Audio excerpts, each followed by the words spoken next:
Hey, I'm driving over here. Get out of my lane. Hey, what are you doing? I can't believe this. What are you doing? Oh my God! You're killing me over there with your driving.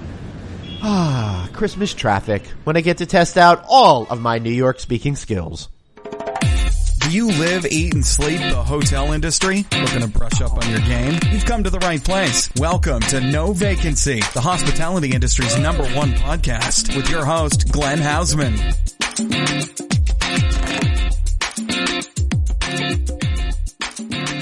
Hey everybody, and welcome back to the No Vacancy podcast with me, your host, Glenn Hausman. So excited to have you here as we're starting to roll down the shows for the year. Man, I can't believe it. It's almost the end of 2018. Who would have thought we would have gotten this far this quick? As I've been saying, it's that time of year where we all got to say, I can't believe it's this time of year. So if you haven't listened to our show before, thank you so much for being here. And those that have listened to the show before, thanks for being so wonderful and loyal to us each and every week here on the show. The show is, of course, brought to you in part by Duetto, the revenue strategy technology platform thousands of hotels are using to make more money. And be sure to check them out at Get Revenue Results, getrevenueresults.com. And you'll really understand by watching some videos over there how to get hotel management teams to collaborate more efficiently so you can all make more money. And isn't that what this is all about, right, at the end of the day? So thanks for being here today. I also want to thank Red Roof for being a great sponsor of us. And if you haven't been checking out some of our other shows that we have here on the No Vacancy News Network, well, this is your opportunity to do so.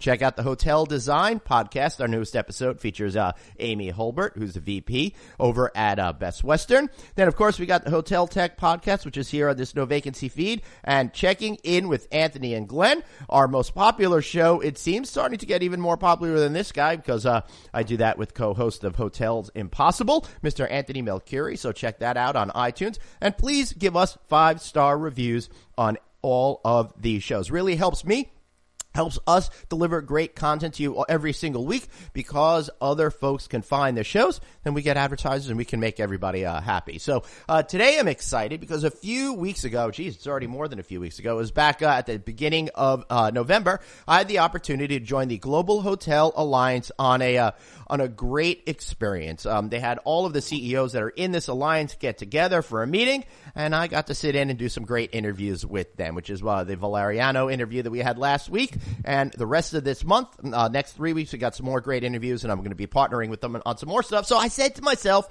we got to teach everybody out there more about this great Global Hotel Alliance, and that's why I have with me Mr. Chris Hartley, who's the CEO of Global Hotel Alliance, coming at us from Dubai. I'm in New York. He's in Dubai, a half world away, so if there's a little sound lag in there, forgive us. I mean, we're doing amazing things talking to somebody halfway around the world. Chris, how are you today? I'm very well, thank you. Good evening from Dubai, where we have a beautiful sunset and a very warm evening and getting ready for the end of year festivities, even in this part of the world. I got to tell you, Chris, it's so funny because you're saying good evening and my sun is still just going up as it is here. So we really are on opposite sides of the planet. And I got to tell you, something like that is just so freaking cool that we could talk like you're down the street, but really you're like, 10,000 miles away or something. That's right. There are direct flights between Dubai and New York, as people who travel frequently will know. And I do take that flight quite a lot, but it's about 14 or 15 hours. So anyway, it's great to talk to you. And, of course, we were together in Napa in California a few weeks ago as well. And it was great that you could join our Global Hotel Alliance CEO meeting. Yeah, what a really terrific event that was. I'm really glad that I had the opportunity to discover the Global Hotel Alliance. But I think perhaps the best way for us to start this conversation off is tell us a little bit about who you are, what the organization is about, and then we could get into some of the issues and opportunities that you're thinking about in the global hotel industry. Yeah, well, thanks for having me on the show, and thank you for also being part of our annual CEO gathering. Basically, the Alliance is coming up actually in 2019 to its 15th anniversary. So we were founded back in 2004. And at the time, I'd been working with Kempinski in a marketing role, and we were looking at ways in which we could expand our reach into global markets with a very limited budget. We'd been owned by Lufthansa At the time, Lufthansa had sold its hotel division, Kempinski, and we were struggling to find the budgets to reach a global audience as an independent player. Right. And so we decided to create an alliance, and we invited Omni, Pan Pacific, and Ridges, who are all members of the alliance today, to get together as a sort of goodwill grouping of brands from the four corners of the globe: Omni in the US, Ridges in Australia, Pan Pacific in Asia, and Kempinski with its base in Europe, to see if we could collaborate to help each other reduce sales costs, reach new customers, share technology. And from there was born the concept of an alliance for independent hotel brands. So fast forward 15 years, and we've brought together 33 independent brands, many of them owner-operators, so sort of different from the management franchise big brands that are out there today. And together we're able to compete more effectively with the big brand programs, with the third parties, the OTAs, who have become expensive in the meantime for independent owners. And it helps us together to share data, to share technology, and ultimately to reach a far bigger audience than any of the member brands could do individually.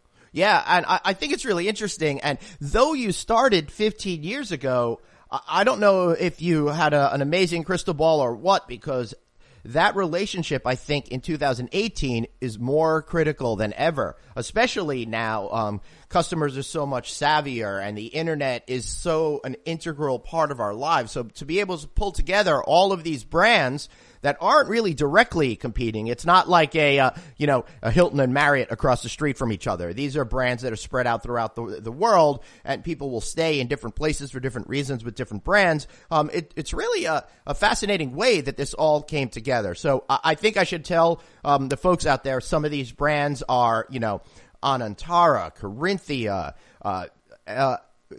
Glow, Kempinski, Leela, Lungarno, who you heard a CEO interview with last week, Meritage. We've got a great interview coming up with Tim Bush, the CEO.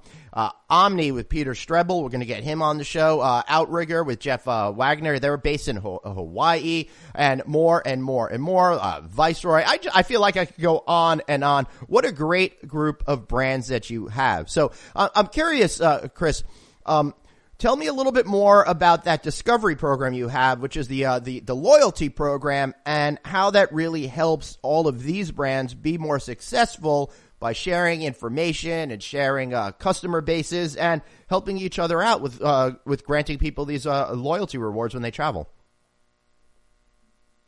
Right. Well, discovery was, if you like, the culmination of getting all of these independent brands around the table and thinking about how we could work more efficiently together and be more attractive to the end consumer by effectively sharing our marketing efforts. And so born from this initial collaboration, which has started really as a B2B effort, became the Discovery Loyalty Program that all of our member brands share. So effectively, Discovery is the red thread that links all of these independent brands together from a consumer perspective.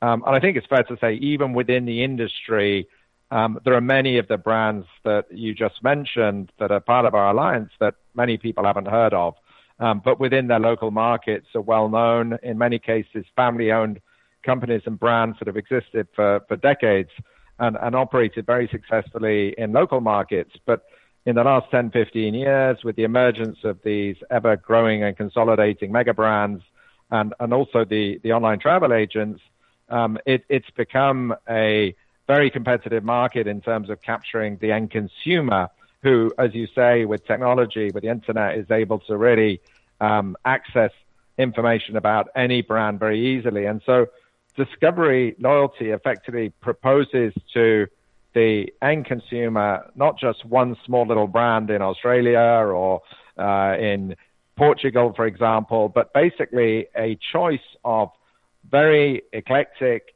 individualistic, regional independent brands that together offer the same levels of recognition and service and benefits that you could get from any of the mega groups out there.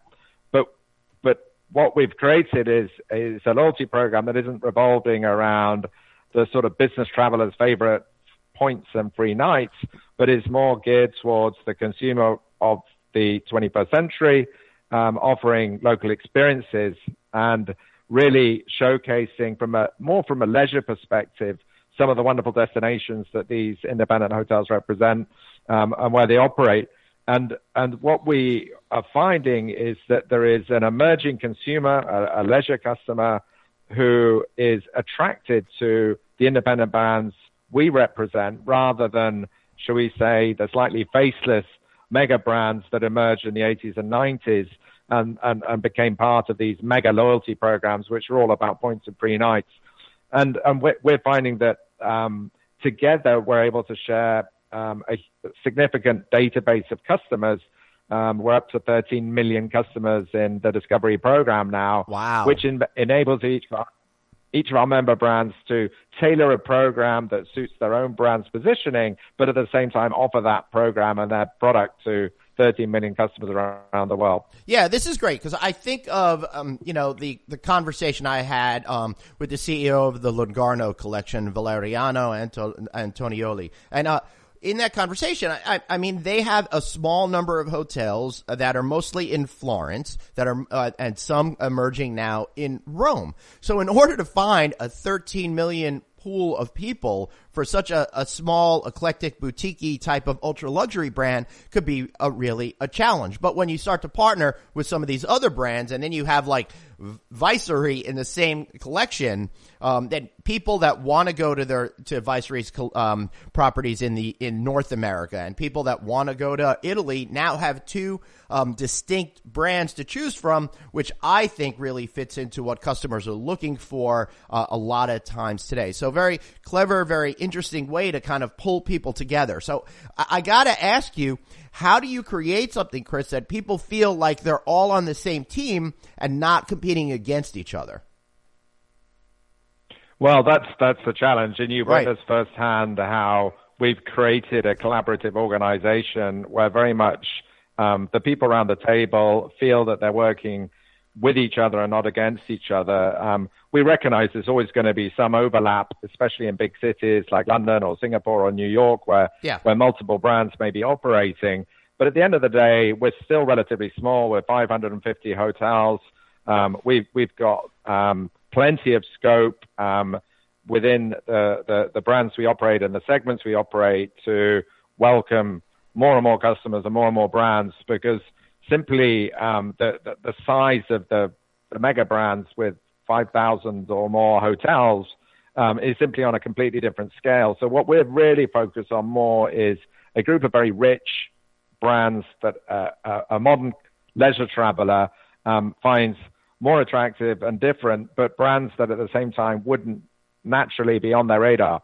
You use the Lungarno example in Italy. They're owned by the Ferragamo family, who are the fashion moguls, and they just happened, as these sorts of families do, to own hotel assets that for many years they marketed relatively successfully. They're in prime locations in Florence and Rome.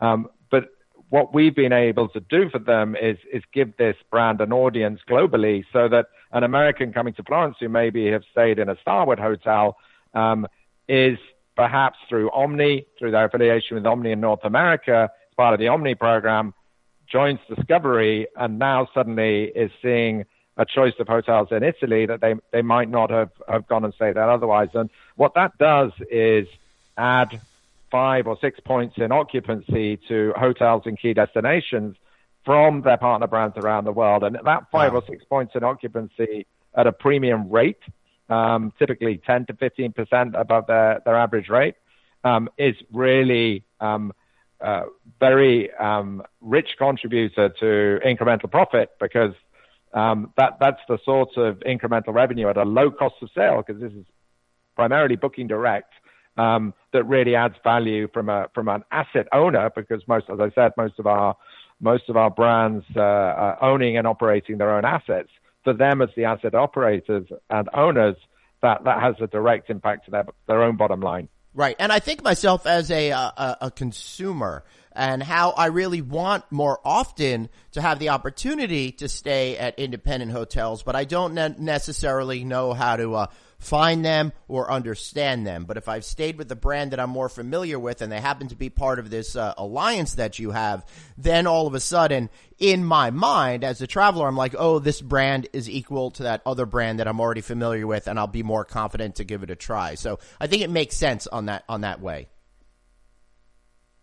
That's right. And I think very much, although our brands operate across different segments from the ultra luxury to, shall we say, lower upscale, so we're sort of 4 and 5 star brands, the overall type of hotel and location, in particular, the sort of the good locations for the products that we have within the alliance is very attractive to the consumers of each of the brands. So this sort of a trust that's built up within the Discovery Network. Of course, today anyone could look at any product on TripAdvisor or all sorts of websites that give feedback on hotel products. But what we've done is gather together like-minded and similar brands, as we said earlier, that don't really compete with each other, but give the consumer the confidence that they're getting the same type of hotel experience, regardless of which of our brands they choose to stay at. Right.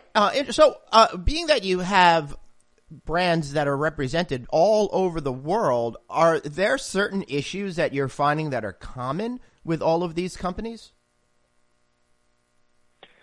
Yeah, I think, one of the things we know is that the world economy tends to move in a far more aligned way than it did maybe 10 or 15 years ago, when you can sense that we're all suffering similar economic concerns at the same time. That's noticeable. I understand the United States is coming off a record year. We can see throughout our portfolio of brands that everyone's coming off an extremely good year. And so we're at a time where there's huge consolidation going on. And so everyone, it doesn't matter which market you look at, everyone's facing the same challenges, the same opportunities. If we're performing well as a group, then we can look to some of the competition and saying, well, they're also performing very well, but maybe the big brands are getting 3 or 4 points in extra occupancy than we are because of their distribution. We're facing the common challenges with the cost of OTAs, for example. So we sit down together and look each other in the eye at CEO level and say, how on earth do we drive more direct bookings, because paying 18 or 20% to a third party is painful, again, if you're an asset owner. So these challenges pervade all the markets within the alliance, and it's very rare that we talk to a brand in any market, whether it's Japan or South Africa or Australia or Brazil, that says, no, it's all different over here. We do things differently. We don't have the same problems. I think the one thing that you sense when you have all of our CEOs sitting together, right, is that as independent operators, that day to day they're dealing with the same issues, and that's what's very powerful about the collaboration we've created, I think. Oh, that's interesting, because it's not just a bunch of independent companies that are loosely connected with a loyalty program. It's really an opportunity for all of these brands to think about best practices, think about great strategies that they could all implement independently in their own businesses, which is terrific, because as the internet has taken off, like I said at the beginning part of this conversation, it's really changed the dynamics of the whole hospitality industry, and the larger companies have continued to get larger, while at the same time that independent spirit has really exploded. But a lot of those smaller companies have a hard time finding their own way and competing, and by sharing resources, sharing information, and sharing opportunities, it really helps create some sort of equal playing base for all these smaller brands to compete against these companies that are becoming larger and larger every single year.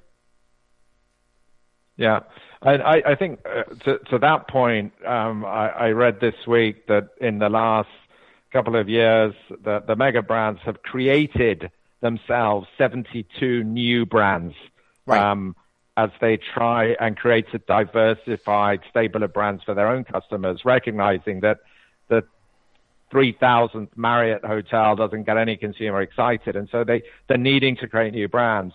What's amazing about the collection of brands that we've got is with 33 brands, I think we've probably got more than Marriott and Starwood combined. And within those brands, they're not just brands that have been plucked off the shelf and created by some brand consultants overnight with a new concept. These are brands that have been around in many cases for 100 years, and that within their own markets are extremely well established and respected. And so you've actually got an enormously rich group of brands within the alliance that arguably from a consumer perspective is far more attractive than simply, plug and play brands that the big guys are creating on a daily basis. So that's another aspect to what we're doing, is reflecting in a very natural way what consumers' expectations are in terms of having greater brand choice, right? And not the same experience wherever they travel. Right. And for me, I mean, if I'm going to go to India, I want to be with the brand that feels of India, for example. So I might want to stay at, one of the Leela Palaces hotels and resorts. That brand started in 1986 or something like that. But here, from me, my perspective as an American is I wouldn't know necessarily if that was created yesterday or 30 plus years ago, right? So by having an entree, by trying to connect with one brand that then leads me into the others, I think that that's a great stepping stone for customers. That's right. And if you look across the alliance, pretty much every single one of our brands has got its own little history. Even sitting here in Dubai, we recently signed JA Resorts, and they have hotels across the country. And indeed, they're actually one of the oldest hotel brands in Dubai, which in Dubai terms means you're looking back to 1981. But even in the respect of a country as young as the United Arab Emirates, we brought a brand into the alliance that really represents the oldest hospitality company within this country. And I think that says something about the sort of brands that we're bringing together. And I think consumers like that idea today, and that's the sort of thing they're looking out for. Yeah, absolutely. So any other issues that you guys are thinking about as an organization to help find success together in 2019 and beyond? Well, I think we face the common challenge of the third-party distribution becoming very expensive. We continue to talk together about how we can work with our discovery customers to encourage them to book direct with us. So we're improving our technology. We, interestingly, haven't mentioned so far, we have Oracle as a shareholder in the alliance. That came from a legacy relationship we had with a company called Micros Fidelio that was bought by Oracle about 4 years ago. And Oracle actually sit on our board. When you were in Napa, you would have met a senior representation from Oracle who participated in the meetings. And working with Oracle has been enormously productive in figuring out how we as an alliance can share technology, because the key to our success in the future is not just about bringing all these great brands together and getting those in front of consumers, but ultimately how do we recognize customers? And it's technology that enables that. We're developing app technology which enables people to be recognized on their mobile phones before they check in, after they check out, across all the different brands. And all of that is underpinned by an ever strengthening Oracle technology platform that we're developing. So next year is all about moving to the Oracle Cloud and enhancing the technology offering that we provide for our brands. So that's a key part of what we're going to be doing in the future. It's not the most exciting part of what we do from a customer perspective, but it's really driving the success of the alliance and underpinning everything we're doing and collaborating on. Yeah, well, I mean, that's the stuff that's really critical and really gets to the root of why people are all coming together to be part of this global hotel alliance. I like that you're calling it an alliance, which to me puts everybody on equal footing and everybody's opinions is the same, is equally recorded.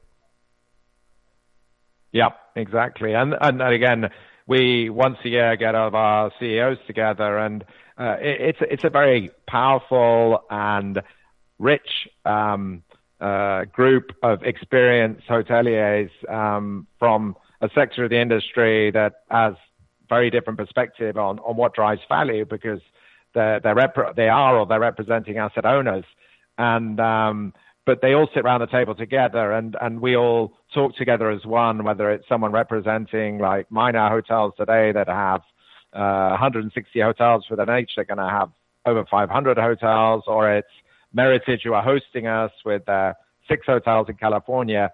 Everyone sits around the table as one, with one voice, sharing the same concerns and discussing the same opportunities.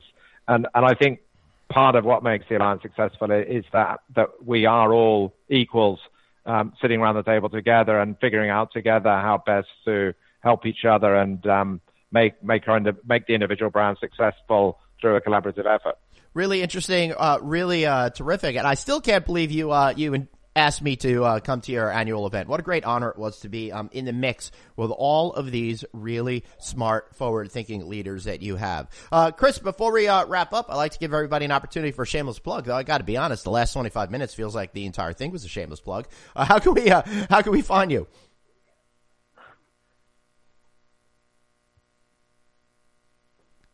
Chris, you there?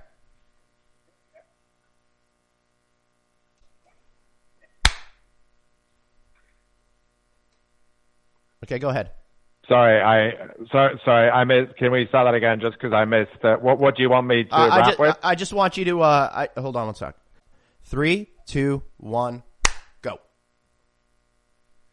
Great. Well, thanks. And if anyone wants to find out more about the Alliance and about what we do, have a look at discoveryloyalty.com or gha.com and learn about all the brands that are part of the organization. And if you're sitting out there as an independent brand owner or CEO, do get in touch with me, and we'll have a chat about how you can join our wonderful and eclectic alliance of brands. Yeah, excellent. I think it's absolutely terrific what you're doing out there, and I look forward to catching up with a lot more of your CEOs throughout 2019. But just so everybody knows, as soon as we come back from commercial break, we're going to have a great interview with Bill Walshe. He's the CEO of Viceroy, and I got a couple of more coming out to bring us into the new year with some more great CEOs that are part of the Global Hotel Alliance. I've been having a great time getting to know this organization. Chris, it's great getting to know you too. So thanks so much for being here.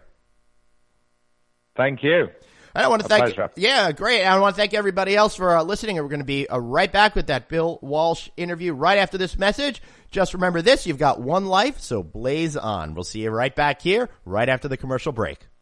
Have a question for your host, Glenn? Tweet him now at Traveling Glenn. No vacancy. The hospitality industry's #1 podcast. We'll be right back.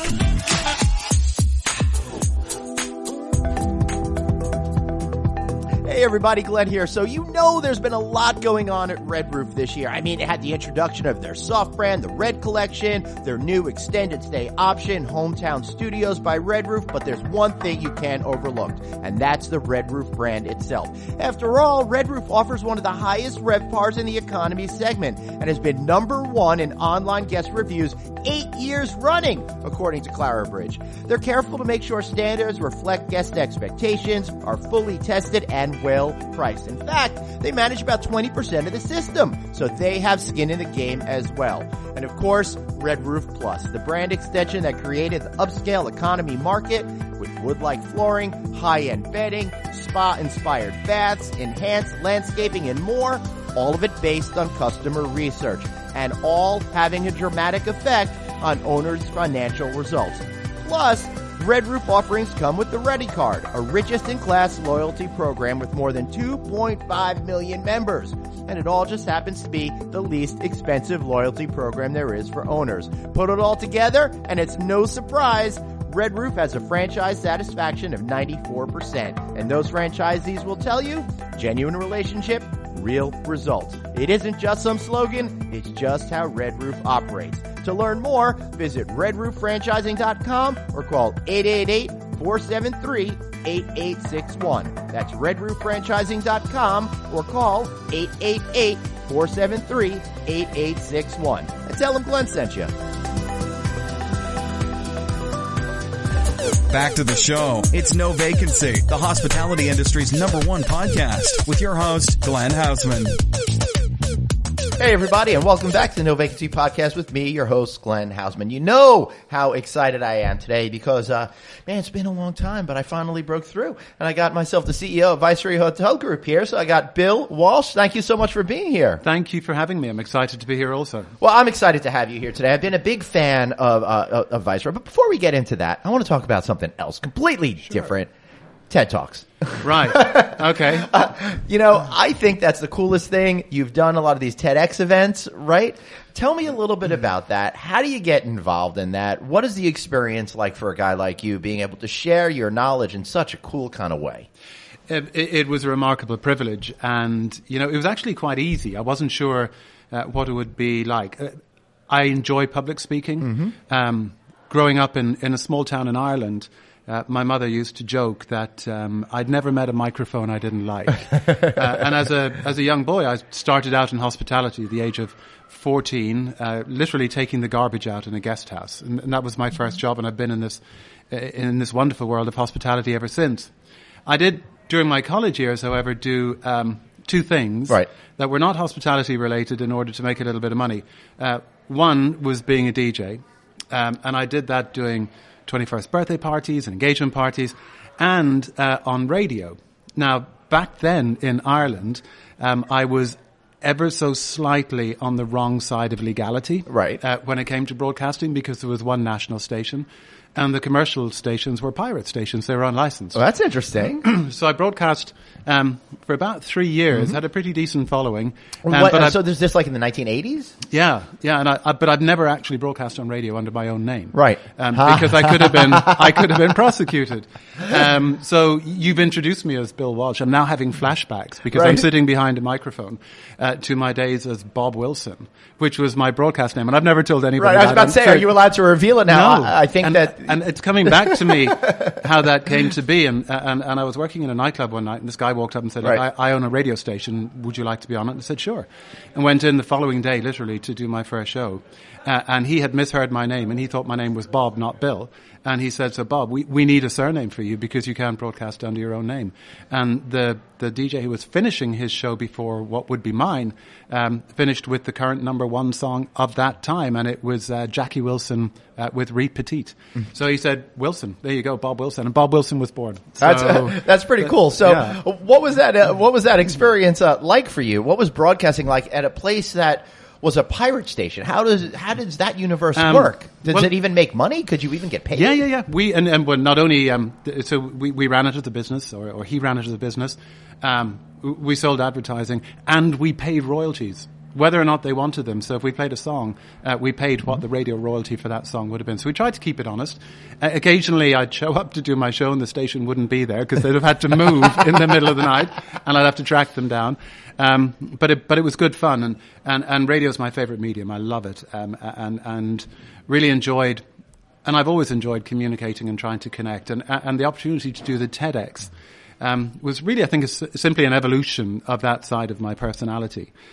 And as I prepared for it, I didn't want to just stand up and say, well, I'm a hotelier and this is what it's like being a hotelier. Mm-hmm. The whole idea of TED is ideas worth sharing. And for some time, I had something brewing in my mind that I really hadn't put words around. And that was the idea of having a pride-fueled business ideology, which I think is very important for us in hospitality, because ultimately what we're human beings making other human beings happy. We're helping our guests create memories that will last them for a lifetime. And I don't think you can start that journey from a place of profit. You can obviously get to profit. That's what we're there to do. But to me, a roadmap in a hospitality business is not the typical roadmap of A to Z.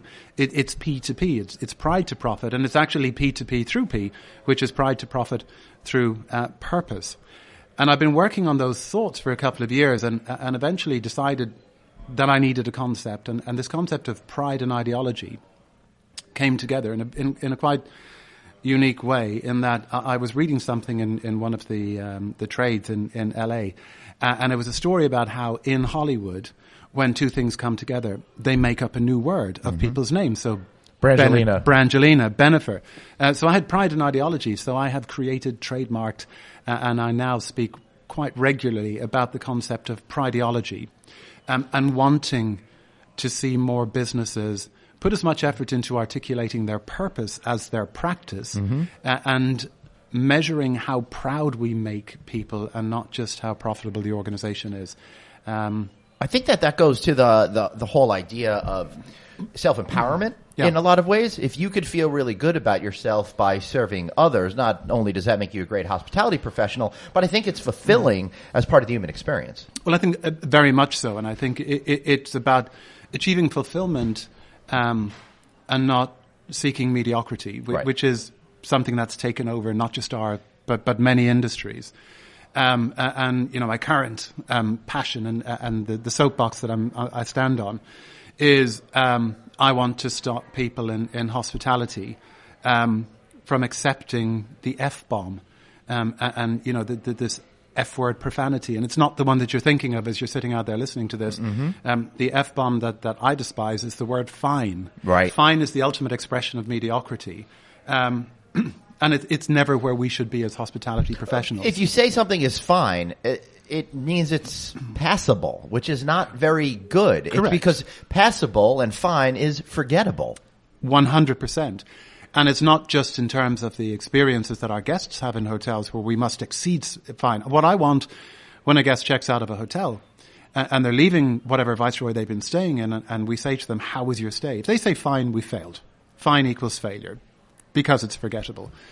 What I want is, it was extraordinary, it was remarkable, it was memorable, it was something I can't wait to tell other people about. I want to come back and do it again. And those things happen happily. And if somebody says it's fine, then we take that as a cue that we need to investigate what we did wrong.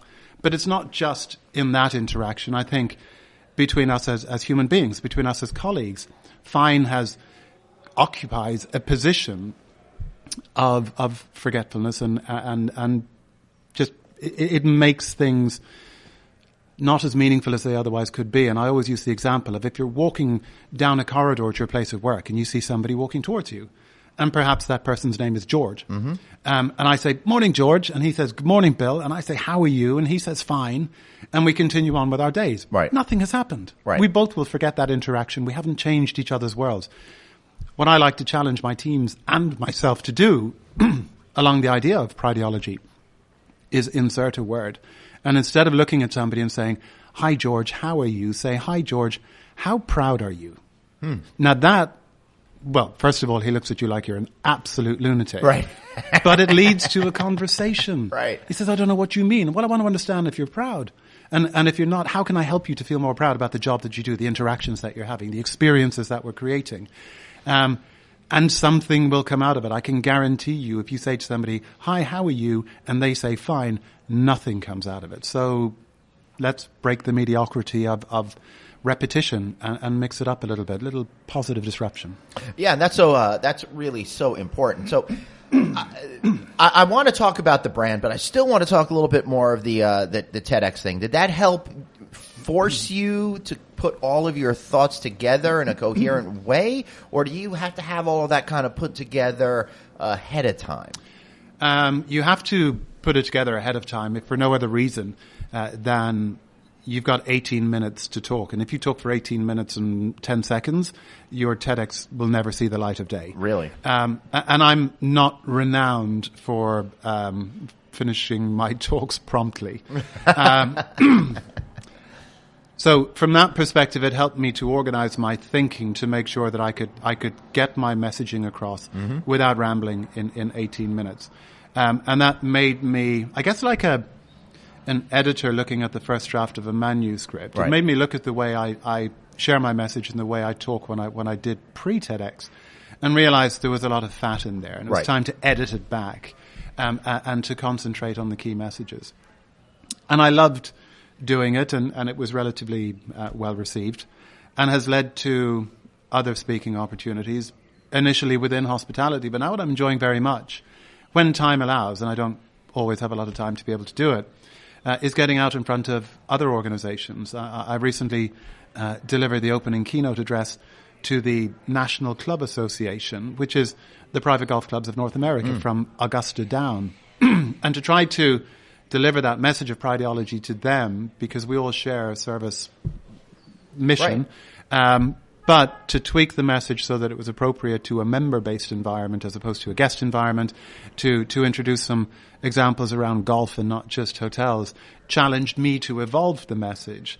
And it's been fun. And you know what? When you believe what you're talking about, it's easy to talk about. That's what I'm a big preacher of. You got to be passionate about stuff. You have to really believe in it. And when you really believe in it, people are going to listen to what you have to say. They will sit up. They will put down their phones. But when you're speaking to an association such as the one that you just mentioned, I'm sure that you get feedback from them through conversation based on what you started. Then you get new ideas that then you could bring back to Viceroy Hotel Group. Yeah, very much so. And as I've been speaking more frequently, I find myself listening to the other speakers and realizing there's a lot of extremely talented, passionate, and experienced and articulate people out there who have great ideas. And I'm never ashamed to borrow somebody else's idea, bring it back, and say this wasn't mine, but I think it could work in my environment. And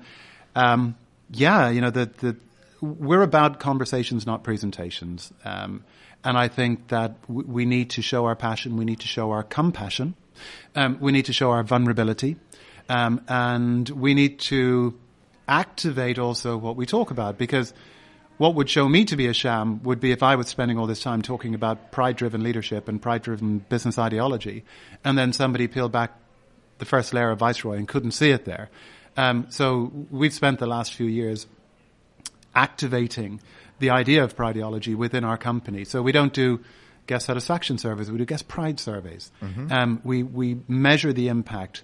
We have created a toolkit for our managers throughout the entire portfolio to use to create conversations at morning briefings. So every day we talk about a different part of the ideology, how it interacts with our customers, and how it can make us better at what we do. Wow, that's great. First of all, I'd like to say you're such a great interviewee, because you're answering the next question I was going to have before I even get a chance to ask it. Makes my job a lot easier, so I absolutely love that. But I'm curious as to then, how do you make sure that each one of the folks within your organization have that pride or can attain that pride, so then they could turn that into more of a personal empowerment that allows them to do well while also exceeding the expectations of customers? Well, I think it's about understanding what leadership actually is, and making sure that I populate the company with like-minded leaders. And for me, what leadership is, I'll give a strange example. I have two boys, Lucas and Finley. They're now 17 and 15. Having two boys in a house growing up, trampolines were an ever-present feature of our backyard. I've got one. I got 14-year-old twin boys. There you go. So here's the thing. If you look at kids jumping on a trampoline and there is no net around the trampoline, they will be cautious because of the fear of consequence. Right. So what they'll do is they'll jump up and down, but they might not push themselves to the full, because if they bounce up and then they bounce down and it hasn't worked out the way they'd intended, they may very well bounce out. And then they hit the concrete or they hit the grass and they concuss themselves. Kind of like we had to do it in the 70s. There you go. But here's what happens. If you put a net around the trampoline, that act of enclosing them could be perceived as saying, I don't have confidence in you. I don't see it that way. I think what you're doing is you are creating an environment of confidence for them by removing the fear of consequence. Because now they jump up, they jump down, they bounce out because it hasn't worked. They hit a soft net, they bounce back in. What do?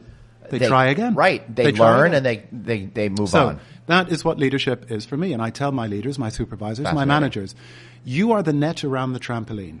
Your job is to create an environment of confidence. It is to anticipate and remove fear of consequence. But we're not there to jump up and down for them. You're there to make sure that they can do it.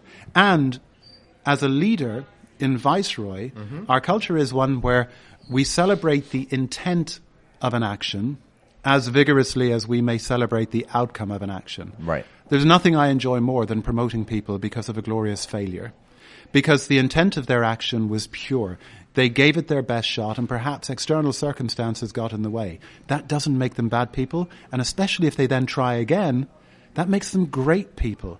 And those are the people that we should be saying, You tried, you failed, you learned, you tried again, you succeeded. You are exactly the kind of people that I want around me. The single greatest demonstration of strength in management, in my view, is somebody who has the courage to put their hand up and ask for help, to say, I don't know what to do. So when we do all of those things, that creates the environment that allows the activation of our ideology. It creates an environment not only of confidence, but of integrity, of respect, of ambition. What Viceroy is an oxymoron. Mm-hmm. And that oxymoron is consistent individuality. And where Viceroy lives as a brand is at the point of collision between those two opposing forces. And my job is to curate that moment. We need to have a sufficient degree of consistency within the business to allow us to do things well every time. But consistency must stop before it suffocates spontaneity, authenticity, individuality, this childlike enthusiasm for wanting to discover new things and to constantly push ourselves to achieve more and more. But the challenge that I think that we have is here, in the United States at least, they push all of that individuality out of you through the school system. They get rid of your creativity in a lot of ways. They force you to confine to something while also instilling you this great fear of failure. And I've never met anyone who hasn't been highly successful that hasn't had massive failures in their lives. But for some reason, on a societal level, we try to say that that's a bad thing. So I'm sure people are coming in to your hotels as new employees carrying that baggage with them, and you as a leader have to try to free them from the preconceived notions that they have to understand that they now have that net around the trampoline. Well, exactly. And I would just, for the sake of arguing over semantics, because I'm Irish and it's what we do, I would say that even coming through the school system, I don't think they drive creativity out of people. I think it's suppressed, but it's still there. I see what you're saying. Yeah. And I think the job of a leader then is to recognize that it's still there and unlock it and unleash the power that comes with it. And that comes through confidence. And I would say to anybody who's listening, who may be connecting to this message, do yourself a favor. Buy Richard Branson's autobiography. Read it. He talks more enthusiastically about the vast number of Virgin branded businesses that have failed, because each one that has failed taught him something about the next one that succeeded. And he really doesn't care what people think. Yeah, and that's difficult. I mean, it's taken me a long time to get past the idea of what will people think. I mean, that's something that I think children have within them, and it's really hard to get that self-confidence to not worry about that. But then beyond all of that, I think that every failure that I've had in my life has led to better things. And sometimes when we're in the midst of a complicating experience or that failure, we forget that those lessons are going to lead us to a much rosier future. Well, it will, but our reactions are frequently driven by the input of those around us. Right. And if you're a manager in any business, not just a Viceroy Hotel, not just a hotel, and you have somebody who tries to do something and fails, but their intention was positive and pure, and it didn't work for reasons life got in the way, you have two choices. You can look at them and say, well, you're a failure, in which case they will carry that burden, that baggage around with them. Or you can look at them and say, let's figure out why it didn't work. And try again. You used a word earlier on in our conversation, empowerment. One thing that infuriates me in every hotel business, in every business that I hear leaders talking in, is they say, I will empower my staff, or I will give empowerment. You can't empower somebody. It's not a one-way street. And if it were, it's they who are in control. Somebody can accept empowerment from you, but you can't deliver it to them. And if you have somebody working for you who tries to do the right thing for the right reason and it doesn't work, and they felt empowered to give it a go, to take the risk, and your reaction to them as a leader is to say, shame on you, you got it wrong, it didn't work, I'm putting a note on your file, the next time they're faced with that decision, they won't try. So they're not, and then you go, well, why didn't you try to do the right thing for that guest? Because I have empowered you. You didn't empower me. You frightened me. You bullied me. You pushed me down. supporting people, being a net around the trampoline is how you empower people. I think that empowerment word, I hear it all the time from, folks within the hospitality industry. And one of the questions I always have is, are you really empowering people, or are you just claiming that you're empowering people? And one of the things that I like to have conversations with is I get into the nitty gritty of how do you actually do it, right? What if somebody screws up like you've been talking about? How do you make sure that the employee that's there for 2 days can do something that will make the guest happy without infuriating management? Well, I think part of getting that right is making sure that you have an evident ideology in your business that people can subscribe to. And the way people within the business will subscribe to the ideology is by understanding what it is. Right. And if you look at most businesses are really good at talking about what they do. Mm-hmm. They're okay at talking about how they do what they do. Most people have no idea how to answer the question, why do you do what you do? But if there is an evident answer to the why, if the purpose that the business and the culture of the organization stands for, I feel like we're getting back to the P word. We are, and it's making people proud. Right. Then they will connect with it, and if it's okay to try, if it's okay to fail, that will have been articulated. And then this starts to permeate through everything that an organization does.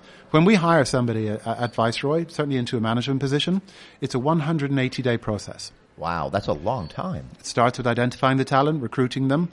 Then we start communicating with the individual prior to them joining the organization. For a lot of companies, onboarding is orientation. Right. It's a half day where you I was going to say, watch the videotape from 1983 in the back room. Exactly. And this is where the fire doors are, and it's California, so sign the sexual harassment paper, and we've done our job. Tick. Yeah. No tick. Talk to the people and say, this is the organization that you will be joining. Right. Then, as the leader, and I mean the numero uno, I don't care how big the company is, whether it's in person, ideally, or by video, you look that person in the eye and you say, thank you for entrusting your career to this company. Mm-hmm. I believe in everything that you're going to hear. I believe in our culture. I believe in our ideology, and I lead it from the front. And by the way, here's my cell phone number. You can contact me anytime that you want. And then you check back in with them after 7 days, after 21 days, after 30 days, after 90 days. And you say, how's it going? How proud are you? What could we do better? And then that dialogue should be maintained for the entire period of their employment. Look, if you ever find yourself as a leader sitting down with somebody to performance manage them and say, hey, it's not working out. Your performance isn't where we need it to be. And the recipient of that message is surprised, you're at fault, not them. That is a brilliant statement. Right. Because you, as a leader, need to take responsibility. You can't cast blame. And it seems like here in the United States it's becoming fashionable to blame everybody else. Blame, not take personal responsibility. So how do you, as a human being, take personal responsibility for everything you do and make sure that you're actually doing it instead of thinking you're doing it? Well, I think one of the things that we all need to do in order to be able to focus on that is to make sure that we're focusing on the right things. One of the exercises that we do in Viceroy quite frequently is what we call stop, continue, start. And we do it corporately, and I do it individually. Mm-hmm.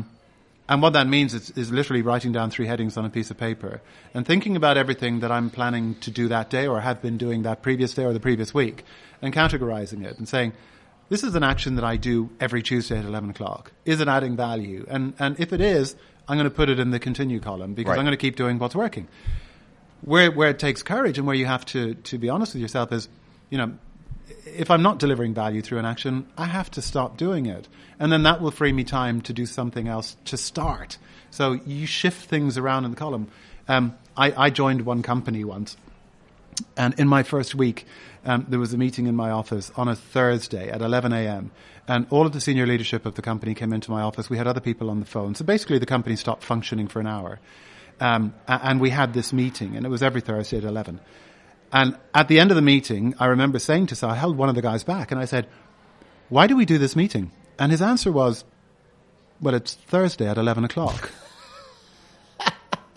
And I went, okay, maybe I should rephrase the question. Why did we start doing this meeting? And it was to address a particular issue that had arisen in the business that needed all the talent to solve it.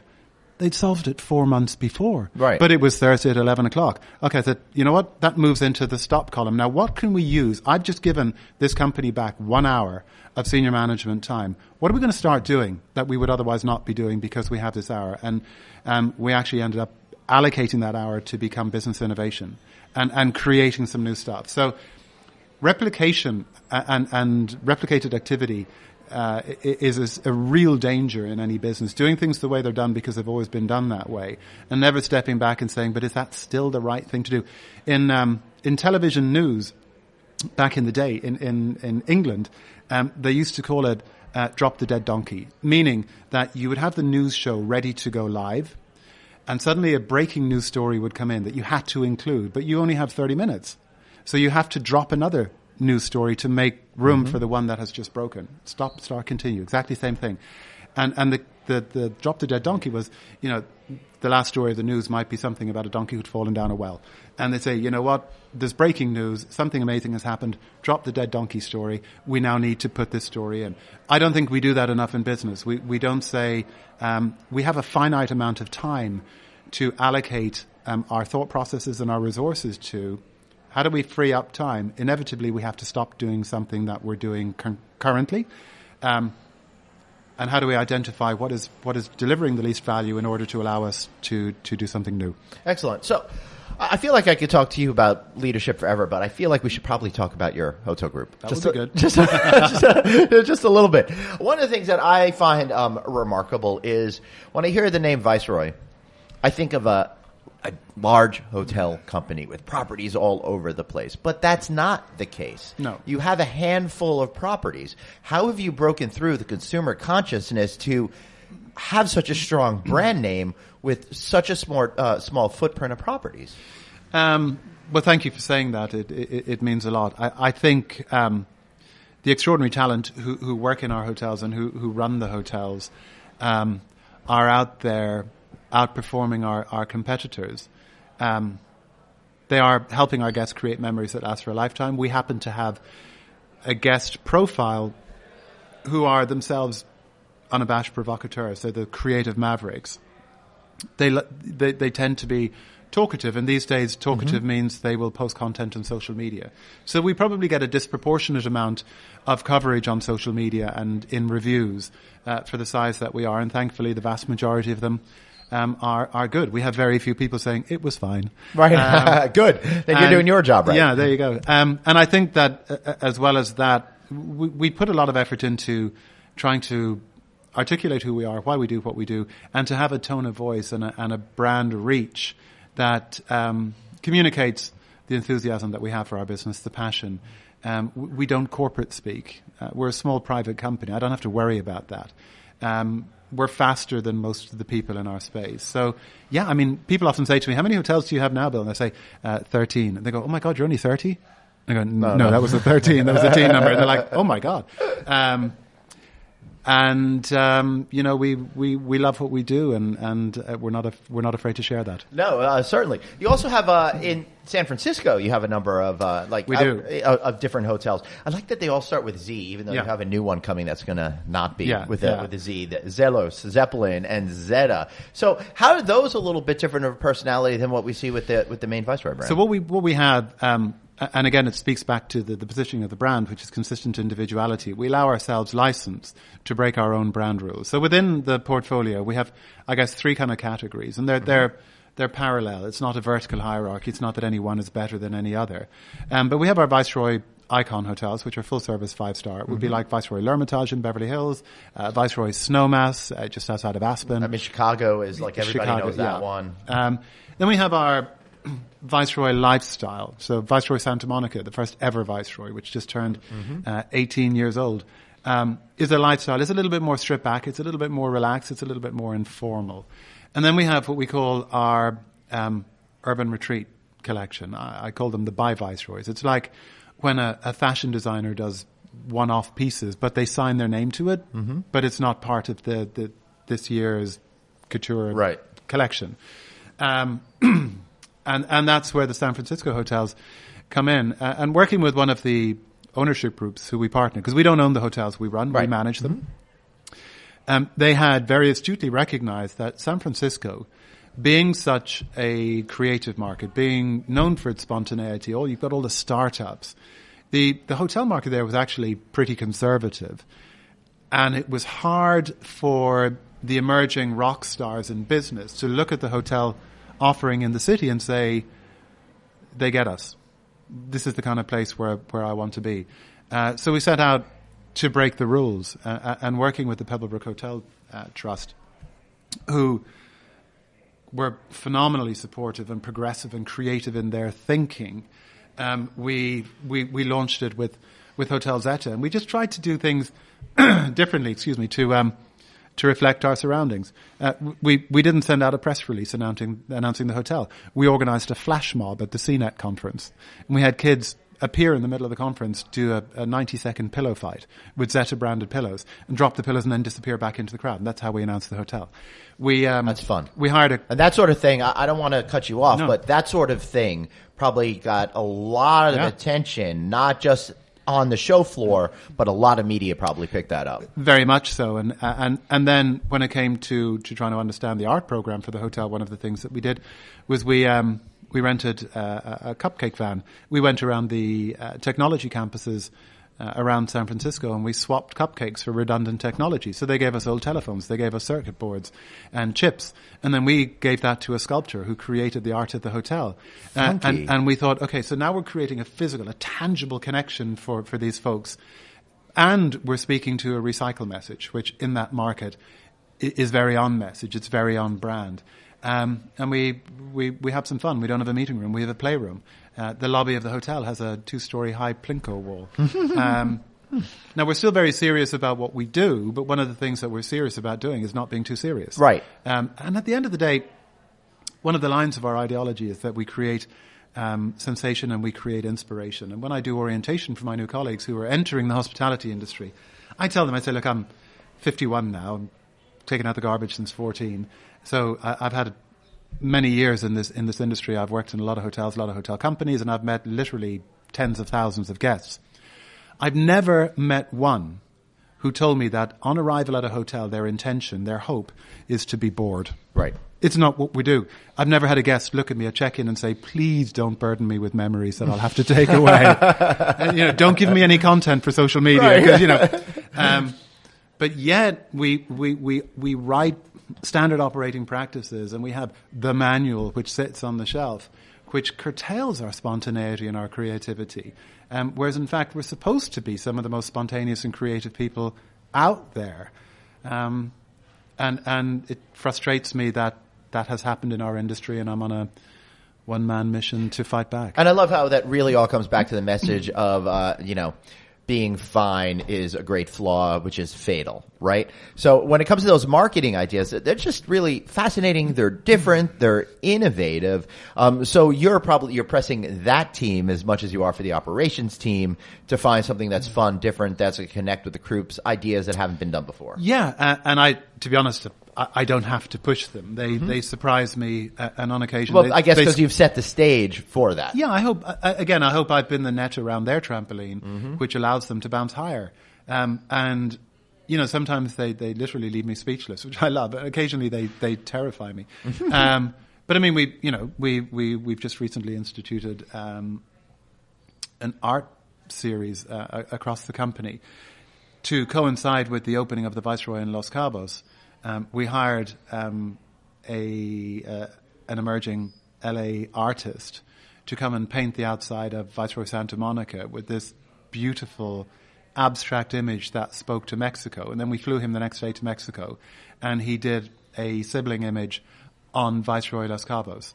The second iteration of the art program is we took one of the floors at Viceroy Chicago, and we brought a number of artists in, and they each painted a bedroom door in support of Breast Cancer Month, with an image that meant something to them. So for our guests checking in, they're walking through a piece of art to get to their room, and the team came and pitched that idea to me. I wouldn't have come up with it in 1,000 years, and I loved it. And another dimension to that is people want to be spending their money with companies that they feel are ethical and doing the right thing, and that's another element that shows that you're they do, and I term it in luxury hospitality that what our guests are looking for is contribution without compromise. And what they want to do is they want to save the world, but they'd like to do it from an infinity pool while sipping on a mojito. Right.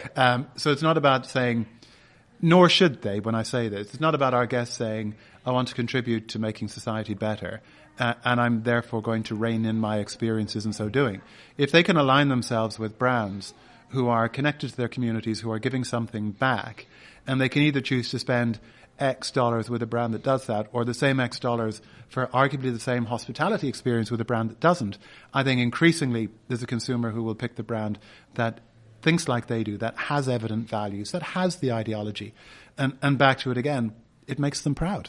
And if we can help people feel better about themselves as a result of a luxury hospitality stay, man, then we're really getting somewhere. Yeah, we really are. I feel like that would be a great place to kind of wrap all this stuff up. But I do want to ask you about the residences that you Sure. that you have within the family. Strategically speaking, how important that is that to you? Why even go down this road?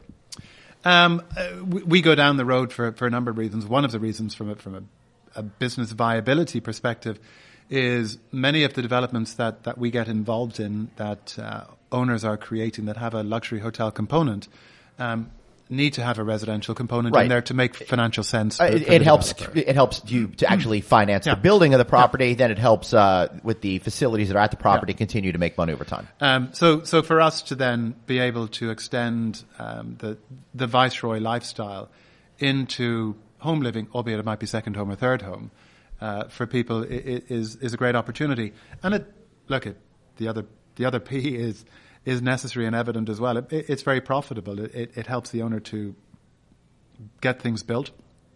And then when people buy a residence in a resort, they may use it for 2 weeks a year, maximum 1 month a year. We then take it back for them, from them and for them, and we will rent it as hotel inventory, and it makes money. And if we do that well, it should pretty much get some significant way towards paying for itself. So, delivering hospitality, giving people memories that last them for a lifetime, treating them with respect, creating sensation, inspiration, being unabashed provocateurs, all of the things that are lines from Viceroy's ideology, they don't have to be within the four walls of a hotel building to be delivered. We don't need walls at all. We can do it in an empty field. And you're seeing stuff like that more and more. It's like pop-up hotels in the middle of a field somewhere. And that's one of the reasons, look, we're having this conversation here at the Meritage Resort in Napa, and I'm here as the CEO of Viceroy and part of the Global Hotel Alliance. Which is the meeting that we're at, and we're recording this. And everything that I've been talking about today, I see my fellow CEOs of the GHA brands also doing. So we have, whether it's hotels, residences, spa, food and beverage, nightclubs, although I personally think hoteliers should never run nightclubs because it's just not what we're good at.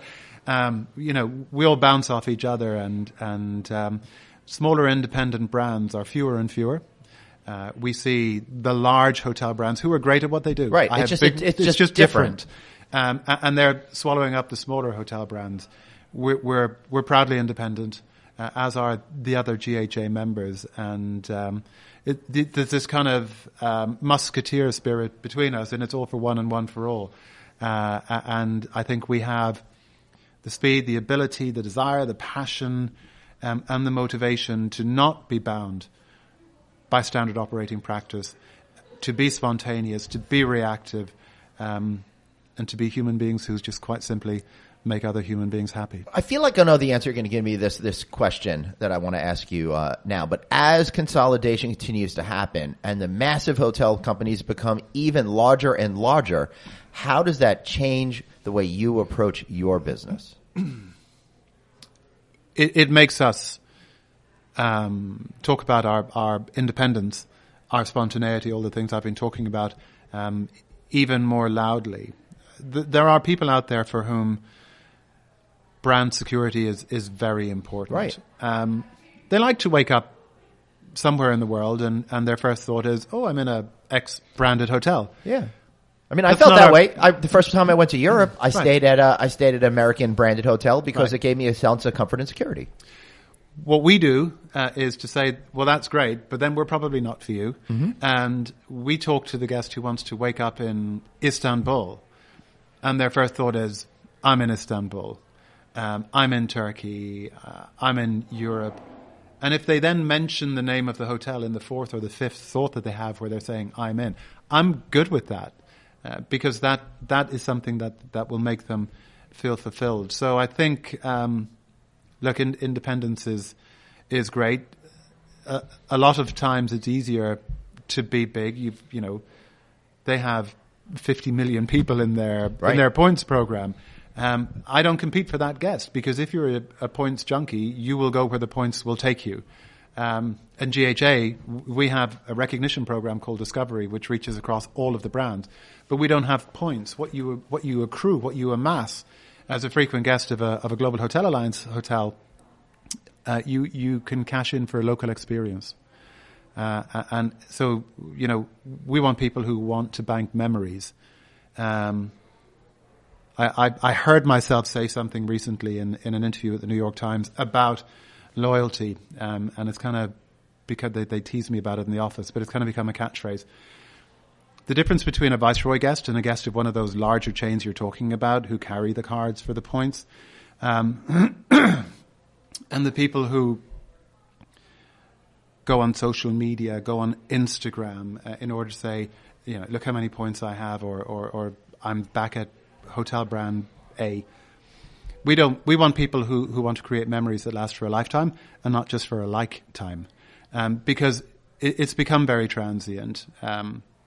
You get your points. Points have become an abdication within the hospitality industry. I stayed at a hotel recently in the city where we don't have a hotel, and I like to stay in other people's hotels anyway, because sometimes I learn things. Inform you. Yeah. And they do things sometimes better. And it may, and may also just go, oh, we're doing that right. Also, But I gave some feedback at checkout, and the gentleman behind the desk didn't know I was in the industry, and that's fine. And I said, look, the power socket over where the hairdryer is stored doesn't work. And it was a bit annoying, but I just want to let you know so you can tell engineering and they can fix it for the next guest. And his response was, I'll credit you 10,000 miles. And I said, I don't want miles or points. I'm trying to pass it forward. I'm trying to help you as a guest make the next guest's experience. But we have programmed our colleagues in industry to say, there was a service failure, I'll give you points. Right. No, there's a service failure. Find out why it happened and make it better. That's what I want to see. And I think inherently that's what a lot of people really want in the end. So before we wrap up, I'd like to give each guest the opportunity to do a good shameless plug for your company or whatever you have on your mind. So why don't you go for it, Bill? Look, I think speaking to guests out there who have become bored with fine, who share my view that fine is an F word that none of us should be using, who perhaps, in times of economic uncertainty,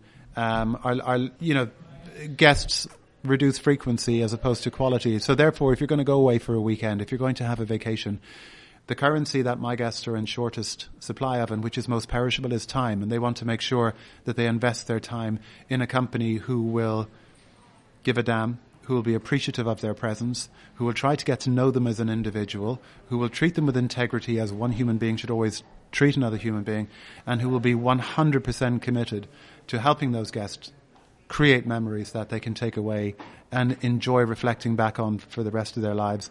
Come to Viceroy, and if we get it right, you'll have a great time. If we get it wrong, we'll apologize and we'll try harder next time.